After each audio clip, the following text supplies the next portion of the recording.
Well, at this point, Your Honor, it would be the father. I think the 16-year-old, we don't really want to put him in the middle of it. But I may have to call him as to some of the circumstances. And we woke up, they were talking about somebody got killed on my floor, the 8th floor, like down the hall. So, and I was on FaceTime with her, and she was laying down, and the brother tried to go on top of her. And you saw that? Yeah. Did she ever report that to her father? No, I have not. I have reported it to the FBI.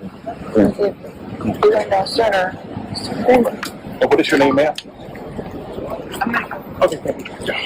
I got that, but I was like, her stepbrother was trying to go on top of her in the middle of the night, and they didn't believe me.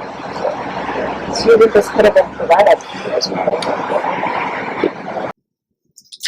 So somebody got murdered on the cruise ship.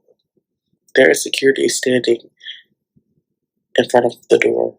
The body is still in the room. The body won't be off until tomorrow, Saturday, when we go to Miami to get off. Will Anna Kepner get her justice? Her ex-boyfriend Joshua, too, is speaking out. And what he has to say about Anna being not protected from her 16-year-old stepbrother is pretty disturbing. Why wasn't Anna protected? So what exactly happened to Anna Kepner in Carnival Horizon cabin number 8341? Yes, we know the exact cabin, and I just had the weirdest kind of deja vu moment where I watched this TikToker, Cheyenne Shanti. Her link is below. I swear I watched her video, perhaps November 8th. She was actually on board the Carnival Horizon, the same exact floor number 8 as Anna Kepner. I came here, went to sleep, woke up out of my sleep having a bad dream that someone was trying to stab me in my sleep. So now I'm just up, but then I was like, okay, I'm gonna go see what they got going on at the lounge or whatever. Text my sister to see where she was. She said somebody's screaming for help. I said, oh no. I watched that video before, and I think I was watching it in my sleep when Cheyenne talked about the holy oil her grandmother gave her and how it spilled. And I remember kind of waking up. You know, I don't know if you go to sleep to your watch later YouTube videos. I know I do, sometimes double time. But I remember listening to that and hearing her say the holy oil was spilled. Mind you, earlier today, they had a medical emergency. They said the room number and everything on the, intercom. Just creepy. Now I'm just up. And it's just creepy and weird. I'm sleeping on the floor. There's a dead woman down the hall. Still. And then the other day, so I have this little jar of holy oil that's been prayed over by my grandma, my nana. And so the other day I anointed myself and I closed it, put it on the table, on the countertop. I come back in the room and the oil is spilled across the countertop.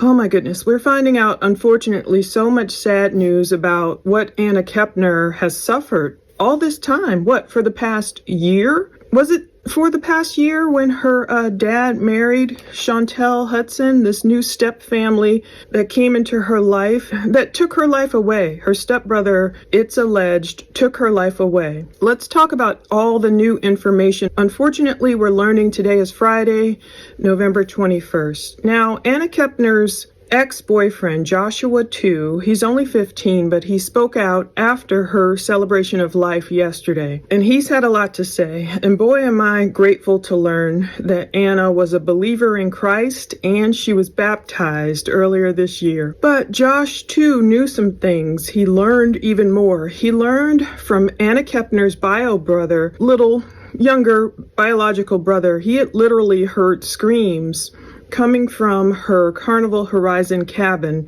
what could have been the night of her murder. The FBI has cleared my client from any wrongdoing. She's not considered a suspect in this matter at all. I would have difficulty in them putting the 16-year-old on the stand.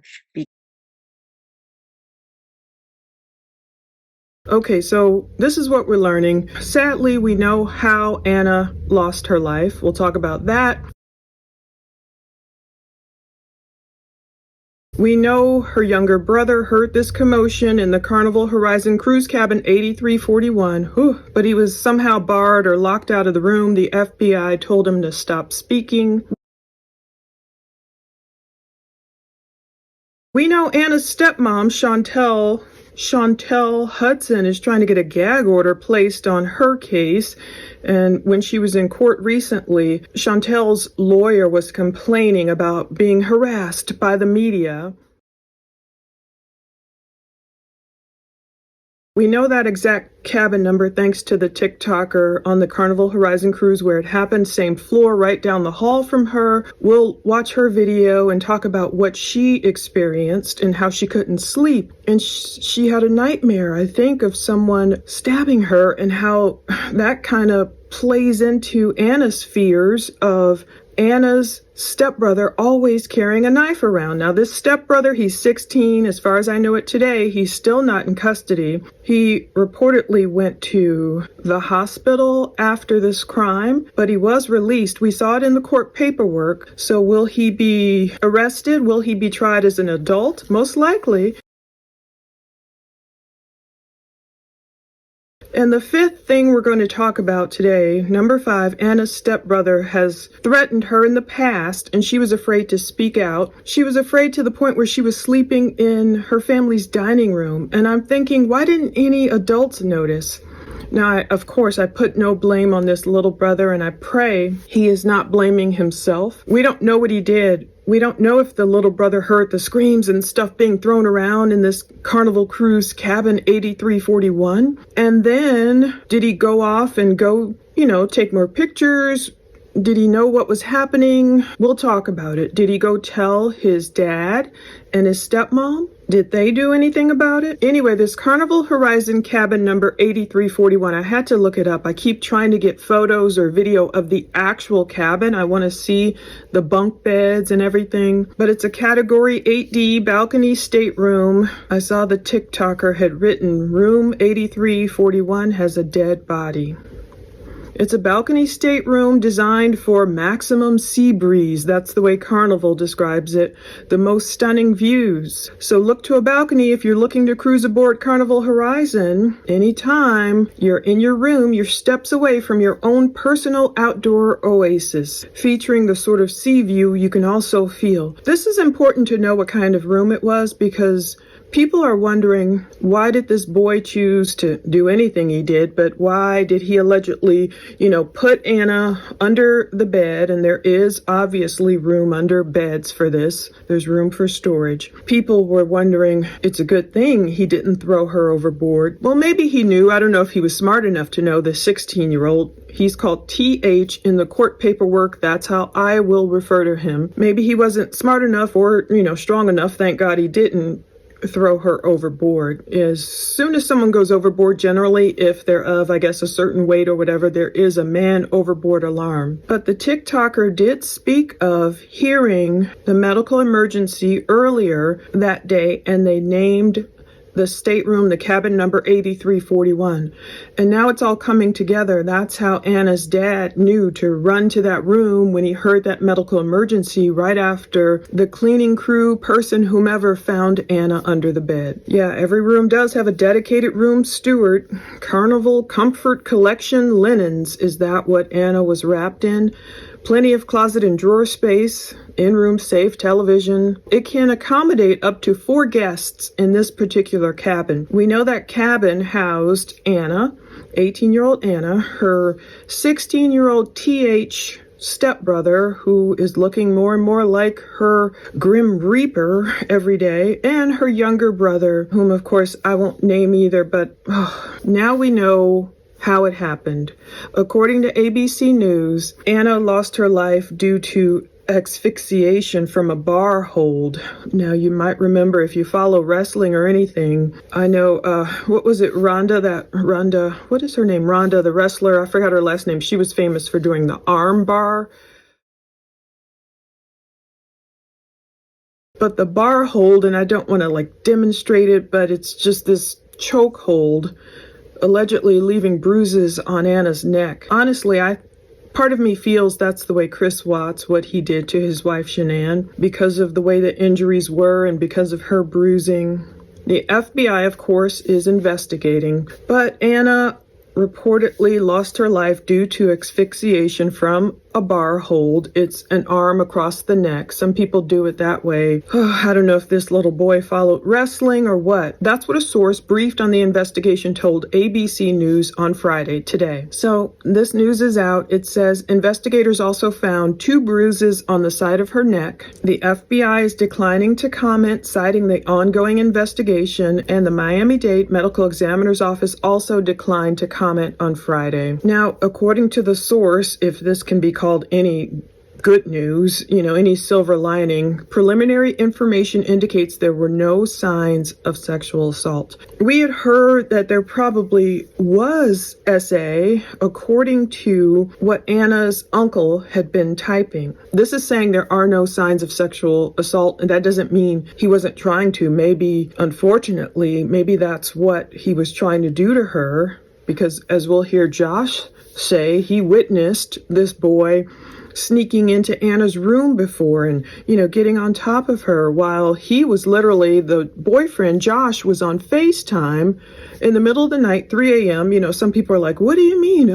If Anna was sleeping, how were you on FaceTime? Well, a lot of younger people especially might tend to stay on FaceTime almost all day. And Anna had more of a reason to. Now we see, because it was like, be here to protect me, be my witness. And Josh did protect her. Oh, he was only 15. They broke up 6 months ago. Anna just recently turned 18. So I don't know if, they were 15, she was 17 when they were going out. I had to look it up. That's all legal, I guess, based on certain rules, That's neither here nor there. She's gone now, unfortunately. But Josh was there for her when he saw this boy, her stepbrother, sneaking in her room at 3 a.m. Thank God Josh was awake, getting on top of her on FaceTime, and he kind of scared him away, hey, what are you doing? In his interview, the audio can be kind of rough, but thanks to all these publications who grabbed the interview, he heard the stepbrother, Josh heard the stepbrother running away. So this preliminary info saying there were no signs of SA to Anna, maybe she was fighting back and trying to protect herself and get away from him, and he just went crazy, apparently. There didn't appear to be any drugs or alcohol in Kepner's system, so that's good too for all the people who initially, jumped on it. And people don't realize it can come off as victim blaming. People don't realize they're just, bandying about possibilities. But initially, when people first heard of an 18-year-old who had lost her life on a Carnival cruise, they thought about, was she overserved? Was she drinking too much? And I was grateful for the friends, as I put in my first video, I believe, that came out and said, no, stop that right now. Anna didn't do that. She didn't drink. She didn't do drugs. Now, in this court hearing, we've seen snippets of it involving Anna's stepmom and the stepmom's ex-husband, who are in this battle about time-sharing their children, one of whom is this 16-year-old alleged murderer. The 16-year-old was allowed to drink. The teenagers were given their own room in which to stay. Just a lot of circumstances that showed that the mother in this case was not exercising appropriate supervision over this child. In that hearing, it was alleged that the stepmom allowed her own 16-year-old son, on the Carnival cruise to drink. So was Anna in that room not feeling well? First of all, why was she not feeling well? If there really were no drugs and alcohol in her system, even though autopsy and toxicology reports that could confirm those details haven't been released yet, but if there's nothing in her system that would bear witness on perhaps she was not poisoned, depending on what they tested for. I know certain tox reports, certain tox tests, they only test for certain substances, panels of different things. So was Anna in the cabin, 8341, lying down, trying to get a rest, trying to get maybe time alone?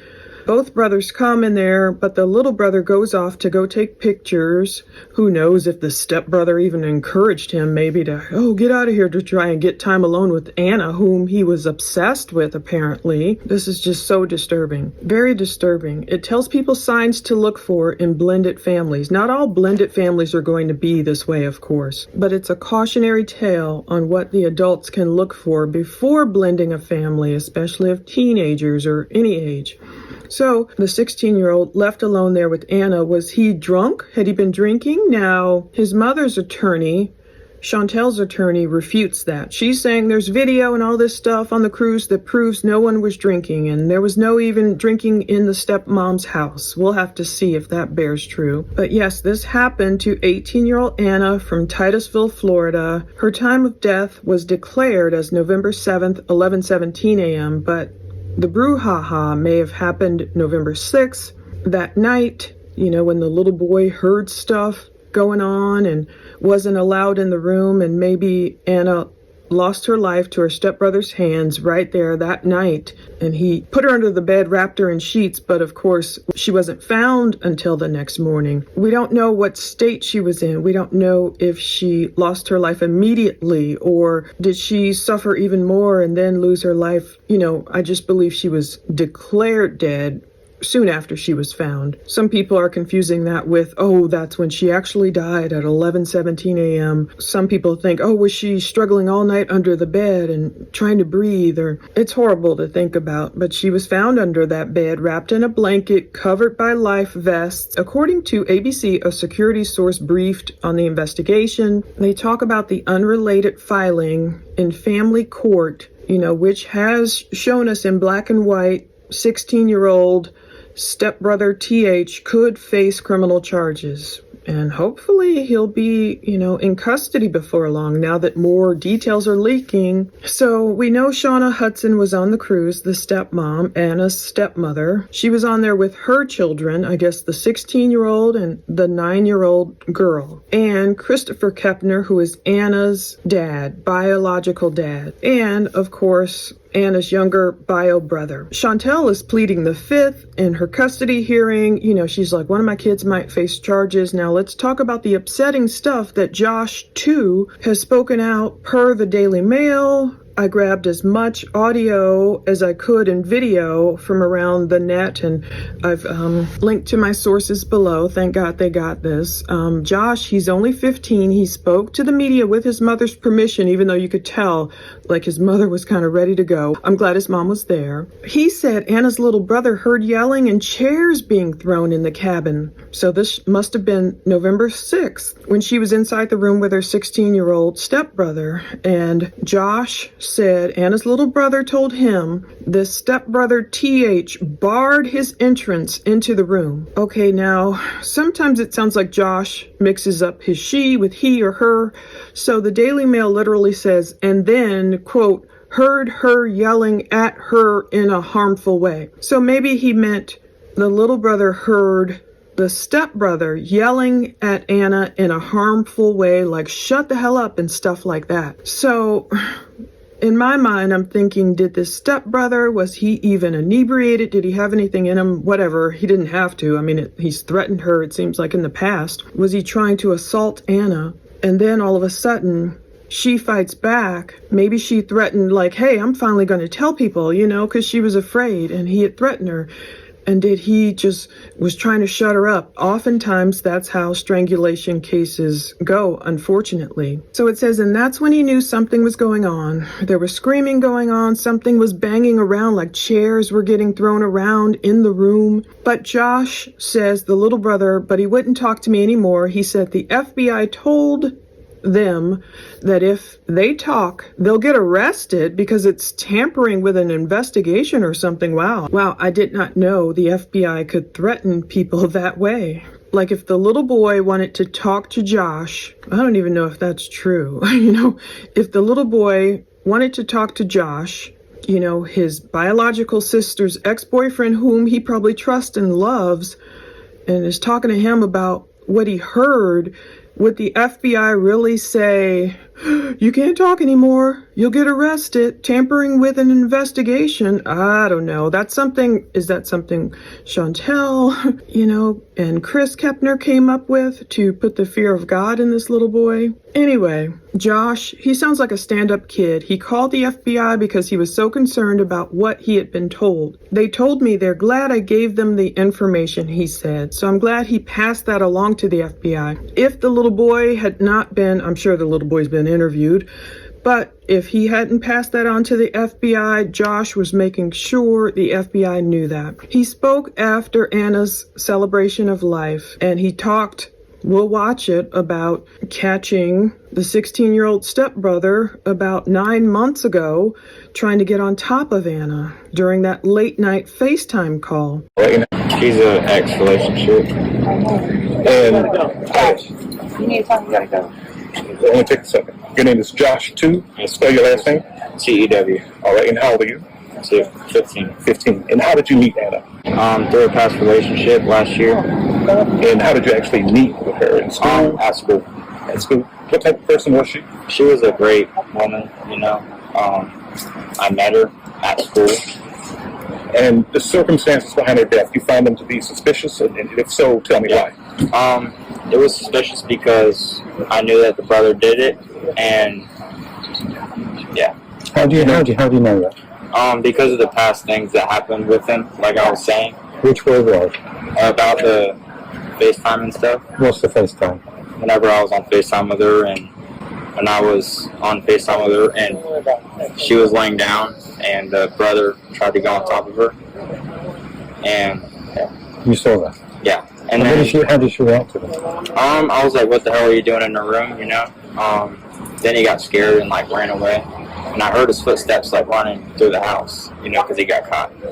So when you learned of her passing, what was your reaction? I ran away. He ran away. It was kind of crazy. And when you learned that she passed away, how did you feel? I felt very sad, because that was my first love. She was the best that ever happened to me. And I'd even walk to her work to see her, for 5-10 minutes. You had talked with her before her death? 3 weeks before it, yes ma'am. I was actually supposed to go on the cruise that she went on, but we broke up before then. When did you split? We split up 6 months ago. 6 months. Okay. And everyone said she's just a bright light. So many people are in bright colors today. How would you describe the kind of person she was? She was a great person. She definitely knew how to throw on her outfit. She was great, she knew how to put on colors. It wasn't a basic outfit. And this is your mom? Yes, She's ma'am. okay with you talking to us? Yeah, but we need to go. Okay. I just wanted... Okay. What should happen next? Thank you. Thank you. What do you think should happen? I think that he should get thrown in jail for as long as possible. And yeah. And when did you move into the house? I have no idea. Like a year or two? Maybe a year ago. I think so. I don't You'd know. like to see justice for, Yeah, for your I'd like first to see a lot of justice. Yes, Has she ever complained about his behavior before? yes ma'am. Yes, sir. What did she complain about? She complained about him being uncomfortable, or her being uncomfortable around him, because of the fact that he tried to go on top of her in the bed, and because of that she tried to go and stay the night at her friend's house and to dodge the staying the night at her house. So that happened more than once? Yes. She ever bring that up with How many her? times did that happen? It happened one time, around 3 a.m. that night. When you were on the FaceTime call with Yes, sir. her? Yes.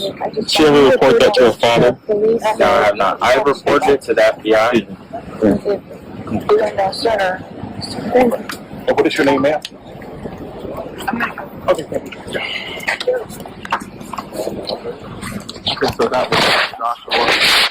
He's an ex.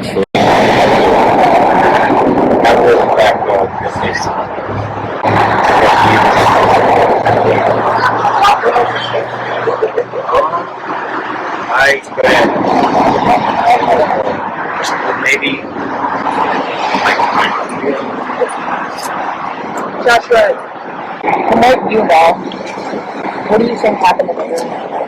I think that she walked in there and basically we walked in there and tried to get on top of her and try to do a sexual thing with her, but he got caught by me in the process of it. Yeah.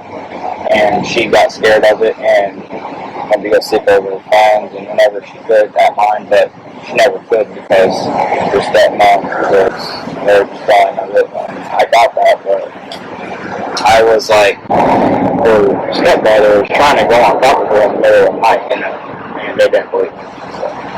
So you think this could have been prevented?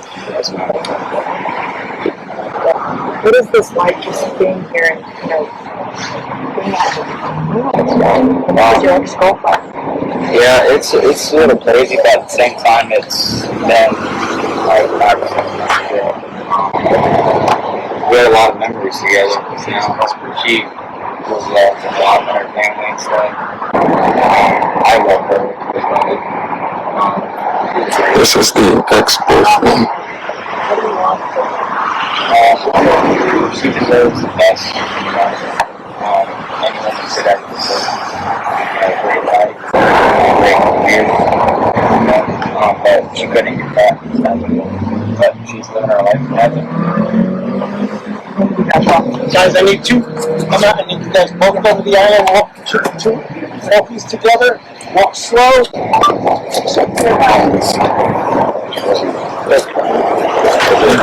Go back a little further, sir. Give me at least 5 to 6 seconds. Come on, walk forward.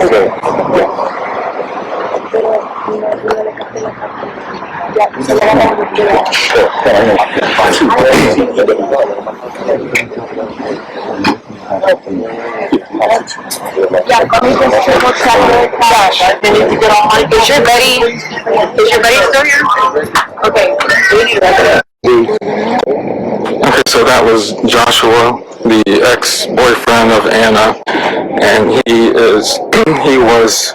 just came from the memorial service here for Anna at the Grove Church, and that was Joshua who says that he's the ex-boyfriend of Anna, and that while he was FaceTiming with Anna some time ago, he witnessed her stepbrother, who was the suspect in this case, come and try to climb on top of her during the FaceTime call. And he said that wasn't the only time something like that has happened. It looked like his family and his mother pulled him away, but we'll try to get more information as we continue to cover the story. This is Robert with the Space Coast Rocket. We'll keep you informed. But it was the main thing is the fears that Anna had. Okay, her dad, Chris Kepner, he's 41. His new partner, Chantel Hudson, she's 36. She brought her children into the home when she moved in. So this was about a year ago. And that's when, 3 months later or however long later, the stepbrother's walking in there trying to get on top of Anna. And thankfully, Josh scared him away. Josh said Anna was too scared to tell anybody because that one time that he said if she said anything about getting on top of her, he'd do something to her, and he carried a knife around all the time, allegedly. Josh said she told me that she was uncomfortable with them, the whole step relatives, being at the house because she didn't fully know who they were. I would be too.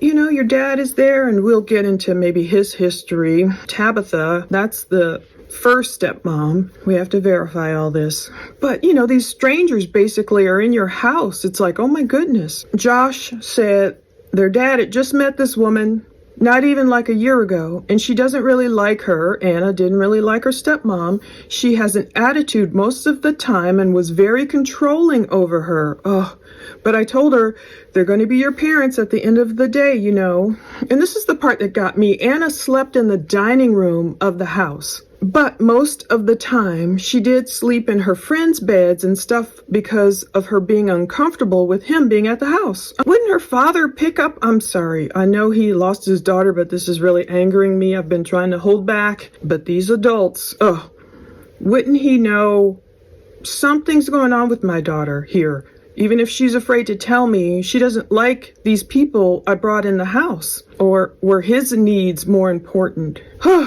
Anyway, Josh is talking about Anna being the best thing that ever happened to him. He talked to her about 3 weeks ago. He was supposed to go on the cruise. But this boy was obsessed with Anna. This boy was obsessed with Anna. He relentlessly pursued Anna despite their blended family. That's what Josh's father told Inside Edition. He's infatuated, attracted to her like crazy. He always wanted to date her. I'm like, ooh. You know, Josh tried, but they didn't want to believe him, sadly. So let's follow up on this case, end with Psalm 31:5. Into your hands I commit my spirit. Deliver me, Lord, my faithful God. That's what I think about with Anna, like Josh says. She's in heaven now, living her life. God bless Anna and everything she's gone through. Let's keep following this case to see if an arrest happens. Thank you. So, Carnival Horizon in 2025 in November. We didn't get off in Jamaica, Ocho Rios, but they did take like recovery stuff, water and all that stuff, rescue stuff. We went to Grand Cayman Wednesday. Yeah, we went to Grand Cayman Wednesday. It was cool. Went to Cozumel, Mexico Thursday. Now, today is Friday, 11/7, and we woke up. They were talking about somebody got killed on my floor, the 8th floor, like down the hall. So, somebody got murdered on the cruise ship. There is security standing in front of the door. The body is still in the room. The body won't be off until tomorrow, Saturday, when we go to Miami to get off, because FBI kind of come investigate the room and all that stuff. So the body is still on the same floor that I sleep on. I came here, went to sleep, woke up out of my sleep having a bad dream that someone was trying to stab me in my sleep.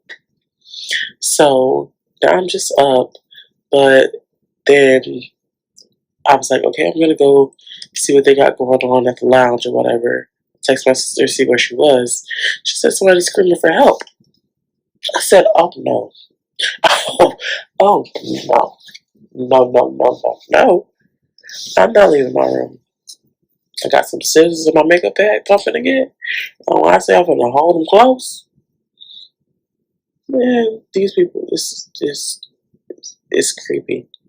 Creepy and weird as freak. How the freak? Like, why, how, what? Someone gets killed, gets murdered. Well, I ain't even gonna say murdered, but she dead in the room. And if it has to be an investigation, that means she got murdered, right?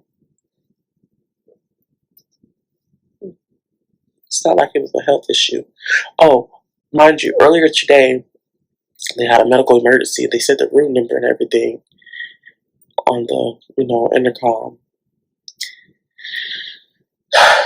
Just creepy. Now I'm just up. And yeah, it's just creepy and weird. I'm sleeping on the floor. There's a dead woman down the hall. Still. And then the other day, so I have this little jar of holy oil that's been prayed over by my grandma, my nana. And so the other day I anointed myself and I closed it, put it on the table, on the countertop. I come back in the room and the oil is spilt across the countertop. So I'm like, what? How it get open? I'm like, when I say this, and I'm so glad that I know I'm covered by the blood of Jesus Christ. It's just weird. This is weird. My oil spilled. Somebody got killed. Didn't get off in Jamaica.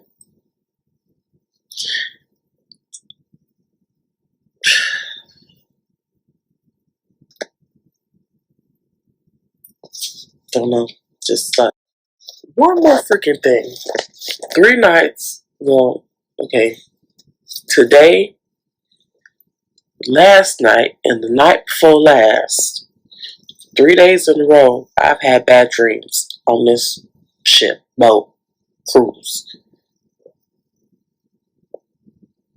Why they all bad? It's just creepy. Get me home. Get me off this boat. Get me to my children. Yeah. Mm-mm.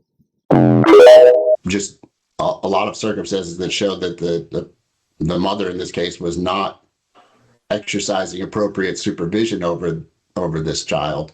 I see you there. Is that Mr. Hudson there with you, sir? Yes, ma'am. All right. And are you Miss Hudson or is it Miss Kepner? Miss Kepner. All right. And then I see it appears as though Miss Nathanison. Am I saying that correctly? Yes, sure. It's a Thanison. Yeah. Nathanison. I see you on the line, but your camera is not working for me. I can't see you. Is Mr. Smith, are you able to see Miss Nathanison? No, we have the same thing. A camera with a line through it. Okay. I'm sorry. I'm having problems. I'm not in my office. I'm at another location and I can't get my camera to work. I do apologize. That's okay. Unless I hear an objection from Mr. Smith, we'll go ahead and proceed with just the audio. I was having my own technical difficulties earlier as well. So we're here in case number 2024 DR 52505 for a case management conference on an emergency motion for temporary relief, docket number 24, that was filed by Mr. Hudson, and the mother's response to the father's emergency motion for temporary relief, docket number 25, that was filed by Ms. Kepner. I'd like to hear from you, Mr. Smith, and as to the emergency situation here, and how much time you believe you'll need for a hearing on the matter. Well, Your Honor, we are, so the court is aware, we are set on December 17th in front of the magistrate on my earlier motion. That's on a motion for contempt, correct? But my understanding is it was just that motion that was referred to the general magistrate, so this matter would be heard before me. Okay, Your Honor. I just wanted to make sure the court was aware of all the proceedings going on. And as far as the situation in this case, if the court isn't aware that apparently this has been made national news, and Your Honor, there's a person, John Martinez, present. Is that court personnel? Yes, Mr. Martinez is court personnel. Yes, sir. Okay. So in terms of what has happened, we've indicated through our other motions that my client is being denied his parenting time with the 2 younger children. However, it's come to our attention that we're not aware of the full details. And again, there's apparently an FBI investigation ongoing that the mother took the 2 younger children on a cruise, and that the older child, who's approximately 16 years of age, is a suspect in the death of the stepchild, an 18-year-old daughter that was in the same room, staying in the same room on the cruise ship. So we're very concerned with those circumstances. The parties have agreed for the 16-year-old is now placed with a maternal relative, so not with either parent, with a third party here in our area up near Hernando County. So with a maternal relative, the 16-year-old is with a maternal relative? Yes, Your Honor. Okay, and so really what's at issue in your emergency motion is the youngest child? Correct, Your Honor. And what would be, if the 16-year-old is in the care of someone else, is not with mom, what would be the emergency in the court needing to address the issue as to the youngest child? Well, we feel there are some circumstances regarding that, the 16-year-old and the mother's judgment regarding that cruise, that would affect, obviously that her ability to care for the minor child, the 9-year-old, in that she's making some bad choices and obviously alienating the child from the father as well. Your Honor, it's our Well, understanding I think we're that talking about two different things. So we're talking about not getting time sharing. That's one issue, and that certainly wouldn't be considered an emergency for the court's purposes. And you do have your motion pending in December with regard to that. I think my question is really addressing more the emergency motion that was filed, not so much the mom denying the time sharing, but really the safety of the 9-year-old and whether or not the court needs to hear that on an emergency basis. well, Your Honor, it's our understanding that because the cruise was in international waters, that the young child, not the 9-year-old, but the 16-year-old, was allowed to drink. The teenagers were given their own room in which to stay. Just a lot of circumstances that show that the mother in this case was not exercising appropriate supervision over this child or the other child involved. Okay. How much time do you believe it would take you to put on your case in chief on your emergency motion for temp relief? A half an hour, Your Honor. People from Southampton all the way to And what witnesses do you intend to call? Well, at this point, Your Honor, it would be the father. I think the 16-year-old, we don't really want to put him in the middle of it. But I may have to call him as to some of the circumstances. Well, and you recognize, of course, that the court would need to approve that in advance, given that the court must give permission in order for the minor child to testify. Yes, Your Honor. And okay. Then obviously I think I can elicit most of the testimony from the former wife and the stepfather as well. So you intend to call 3, if not potentially 4 witnesses: the mother, the stepfather, the father, and possibly the minor child, the 16-year-old. Yes, Your Honor. Briefly. Okay, so I don't know how we do that in half an hour. Well, you said well, yeah, I understand my side of the case. Yeah. All right, Ms. Athanasson, would you like to be heard with regard to your response as well as time to put on your side of the case? Yes, thank you, Your Honor. There is currently an FBI investigation as well with regard to the 16-year-old, and as well as there was a DCF involvement, and there's a DCF open investigation on the father in this case. The FBI has cleared my client from any wrongdoing. She's not considered a suspect in this matter at all. I would have difficulty in them putting the 16-year-old on the stand because I don't want anything done that would incriminate the young man. Mom immediately after the incident, he was hospitalized, and then when released from the hospital, mom and dad participated too. They signed a stipulation basically allowing him to live with mom's relative, and they're getting counseling and so forth for him. So I don't see that there's any emergency relative to the youngest child. The issue that counsel raised about drinking, there are videotapes on the ship that confirm that there was absolutely no drinking, and that and DCF investigated and saw that there was no alcohol in mom's house whatsoever. So I'm not sure where that's coming from, but if that's the case, I would think in order for me to move forward on that motion, I would need to subpoena the DCF worker and possibly the FBI investigator as to those issues, as well as the mother and the stepfather. So those are all, so you'd have witnesses.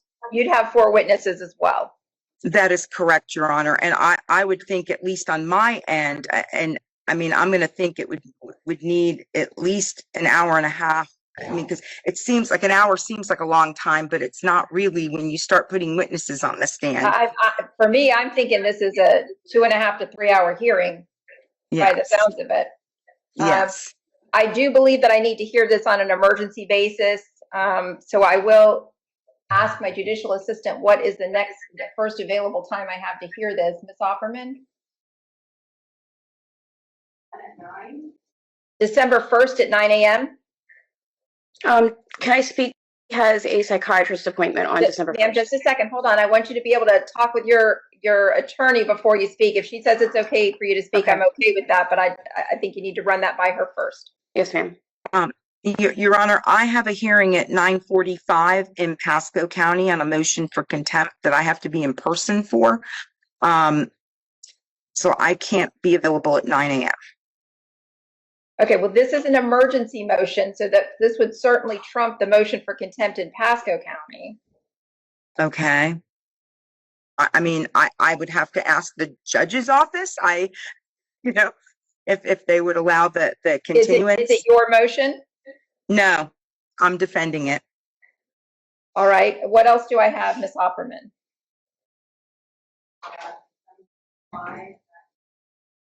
I have December the 5th at 9 a.m. I can do that. Mr. Smith? Yes, Your Honor, that's fine. Is that going to give you ample time, Ms. Athanasson, to subpoena the folks you need with the FBI and DCF? I'm hoping, I don't know, with the Thanksgiving holiday, I can't fully and honestly answer that question. I know I can get subpoenas served, but I don't know what will happen beyond that point. Okay, so do I have all morning just in the event that we need it? Okay, so what we'll do is we'll schedule the hearing on the emergency motion for temporary relief. It'll be set on December the 5th at 9 a.m. in the morning. It'll be set from 9 a.m. until 12 p.m. That should give you ample time to issue any subpoenas that you need. If it is your intent, Mr. Smith, to have the minor child testify, you'll need to file a motion in advance of that. In all honesty, I would anticipate that the child will choose not to testify and will invoke his Fifth Amendment right. But I don't know. But if you are intending to call him, you will need to file a motion with the court prior to the hearing. Yes, Your Honor, and I'll further discuss that with my client. He may choose not to call the child. Okay. Is there anything I need to address then? Anything else, Mr. Smith? Is that going to be in person, Your Honor, or virtual? That will be in person, yes. It will be here at the Moore Justice Center in person. Yes, Your Honor. Anything else, Ms. Athanasson? Yes, I did file a motion for non-dissemination. The press has been hounding both myself and my client. I don't know about opposing counsel. Let me let you know this, Ms. Athanasson. I am in an open courtroom, and it appears to be, I have several members of the press here currently. I have not reviewed that motion. When did you file it? It would have been filed yesterday. Okay. I will review that, but I will advise you that there are some folks that appear to be from the press here today. Okay. All right. So if I could get you, Mr. Smith, to do the notice of hearing for the hearing on 12/5 at 9 a.m. for me. Yes, Your Honor. And file any additional motions if you intend to have the minor child testify. Yes, Your Honor. All right. Anything else? No, Your Honor. All right. Thank you very much. That concludes the proceedings. Thank you. Have a good day. You too.